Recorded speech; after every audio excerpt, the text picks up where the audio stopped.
남편의 불륜 증거를 찾아달라고 해서 흥신소를 찾아갔습니다, 아내가. 그런데 여기서 좀 사기가 일어났어요. 네, 그렇습니다. 남편이 간통하는 현장을 적발해달라고 이제 의뢰인 여성이 한 흥신소 사장을 만납니다. 나이는 31살이에요, 이 남성은. 그랬더니 이제 증거를 수집해주겠다라면서 일단 1차로 250만 원을 이 여성이 건넸습니다. 250만 원? 예, 그렇습니다. 그런데 이 남성이 거기서 끝나지 않았고요. 이 흥신소 사장이 남편이 보니까 생각보다 굉장히 주도면밀하고 무서운 사람이다. 우리가 일주일 정도면 충분할 거라고 생각했는데 한 4주는 미행을 해야 될 것 같다. 라면서 4주 미행한다면 1,000만 원인데 아마 그 250만 원이 일주일에 250만 원이었나 봐요. 그러니까 4주면 1,000만 원인데 내가 800만 원에 해주겠다. 그러니까 550만 원을 더 내라 라고 한 겁니다. 예. 그러니까 이 의뢰인 여성이 뭐 또 미심 없이 550만 원을 줬습니다. 그랬더니 또 이제 계속 주니까 더 욕심이 생겼는지 세 번째 또 돈을 요구하기 시작하는데요. 이때는 당신 남편 내가 좀 해보니까 위험한 사람이다. 바로 변호사하고 함께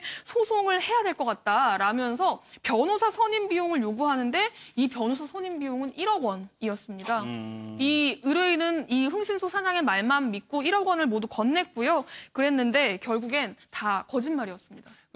이거는 그러니까 상대방, 남편의 불륜 증거를 찾으려고 하는 상대방의 심리를 조금 이용한 것 같거든요. 예, 아마 어느 정도 그 의뢰인한테 남편에 대한 좀 불신감이 있었는지 그 부분을 파고 들은 것이 아닌가. 저 흥신소 사장이라는 분한테는 어느 정도 그 의뢰인의 불신감이나 심리를 파악하는 능력이 좀 있었던 것 같습니다. 이러한 유사한 사례가 이전에도 있었던 것은 아닌지 그런 사례들이 종합이 돼서 능력이 상당히 신장이 돼가지고 상대방의 심리 허점을 파고든다든지 상대방을 조종하는 그런 능력이 이제 발생이 했던 것 같고 그러면서 이게 지금 돈을 250만 원부터 시작해서 550만 원 갖다가 나중에 1억 원으로 조금씩 늘려갔는데 그런데 정말로 이 의뢰인의 남편에 대해서 조사를 하고 소송을 진행하고 이러한 의도가 있었던 것은 아니었던 것으로 보이고 뭐 소송 비용도 1억 원을 달라고 했지만 실제 변호사 선임 비용은 1,000만 원밖에 안 되고 9천만 원 정도는 자기가 개인적으로 쓸 생각으로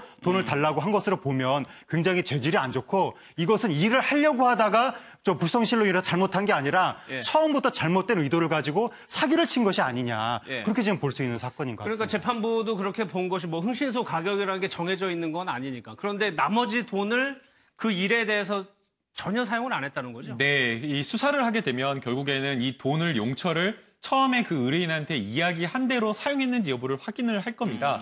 그래서 이제 진술을 받았던 것으로 보이는데 확인을 해보니까 실제 선임 비용은 1,000만 원만 사용했고 그럼 나머지는 어디에다 사용을 했냐라고 또 이렇게 물어보면서 확인을 해보니까 대부분을 본인 채무를 변제하는 데 사용을 했고 또 일부는 명품을 구입하는 데 사용했다라고 하고 있기 때문에 만약에 뭐 1억 원을 받아가지고 9천만 원을 변호사 비용으로 다 쓰고 나머지 1,000만 원을 그렇게 사용했다라고 하면 이게 사기가 아니라고 볼 여지도 좀 있겠지만 그게 아니라 지금은 완전히 1,000만 원만 변호사 비용을 사용하고 나머지 9천만 원 용도와 다르게 개인적으로 써버렸기 때문에 이것은 아예 처음에 의뢰인한테 이야기를 했을 때부터 이 의뢰인을 속여가지고 한번 1억 원을 받아내보자, 뜯어내보자라는 이런 생각이 있었던 것으로 보이기 때문에 사기가 성립한다고 봐야 될 것 같습니다. 근데 이 흥신소 사장이 전에도 범죄를 저지른 적이 있는데 그때는 불륜 증거를 찾았어요.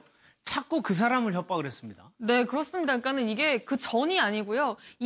그러니까는 이 사건에 대한 재판이 진행하던 중에 조금 전에 얘기했던 그 여성을 속여가지고 또 1억 원을 받은 거였거든요. 그러니까 이 사건도 또 그 판결에 영향을 좀 끼쳤는데 이 한 씨한테 의뢰인이 찾아옵니다. 불륜 증거를 수집해달라고 했고요. 그랬더니 이제 이 사장이 불륜 증거를 진짜 찾은 거예요. 찾고 나서 의뢰인한테 얘기를 한 게 아니라 이 불륜 상대 실제로 불륜을 저지른 사람, 자기가 따라다녀서 증거를 수집한 그 사람한테 연락을 해서 내가 증거가 있다 라면서 이거 당신한테 이제 먼저 얘기할 테니까 나한테 얼마를 달라라면서 금품을 또 역으로 요구를 한 거였습니다. 그러니까 양쪽으로 돈을 챙긴 겁니다. 네, 그렇죠. 이제 의뢰인한테도 돈을 받고 실제로 불륜을 저지른 사람한테도 내가 증거를 가지고 있다라면서 또 협박을 하고 그래서 이 건으로 이미 지난해 7월에 협박 혐의로 재판을 받고 있던 중이었거든요. 그런데 이 재판이 이루어지고 있는 과정에서 아까 그 의뢰인 여성에게 1억 원을 사기치는 그런 담대함까지 지금 보였는데요. 당시 그래서 이제 재판부가 사기 금액이 1억 원이 넘는 데다가 지금 이미 이 건으로 그 선고받은 게 있잖아요. 집행유예를 받은 상태니까. 예, 집행유예를 징역 6월에 집행유예 2년을 받은 건이 있으니까 이것까지 다 고려를 해서 이번에 실형을 선고를 했습니다. 징역 1년 6개월이고요. 예. 이 흥신소 사장은 항소장을 제출을 했습니다. 그런데 김남국 선수 아직도 이렇게 흥신소 등을 이용해가지고 불륜 증거를 찾으려는 사람들이 있나 봐요. 그러니까 그게 참 납득이 가지가 않는데요. 변호사 사무실이 이제 찾아오면서 심지어는 변호사 사무실에 부탁을 하는 경우도 있습니다. 그러나 이렇게까지 증거를 수집할 수는 변호사 사무실에서 그렇게 할 수도 없고요.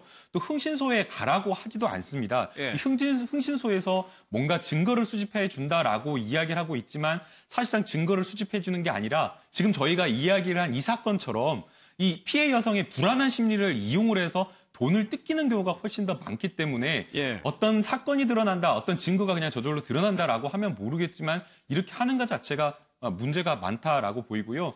이런 흥신소를 찾아가서 문제가 해결되는 것이 아니라 오히려 또 반대로 역으로 이렇게 흥신소에게 뭔가 이렇게 추적해달라라고 했다가 이게 또 역으로 그 남편한테 들켜가지고 또 반대로 역으로 이제 약점을 잡히는 그런 경우도 있기 때문에 마음이야 뭔가 의심하고 분노하고 어떤 그런 것들이 있을 수 있겠지만 이런 것을 항상 흥신소가 아니라 적법한 테두리 내에서 하는 게 전 맞다고 봅니다. 알겠습니다.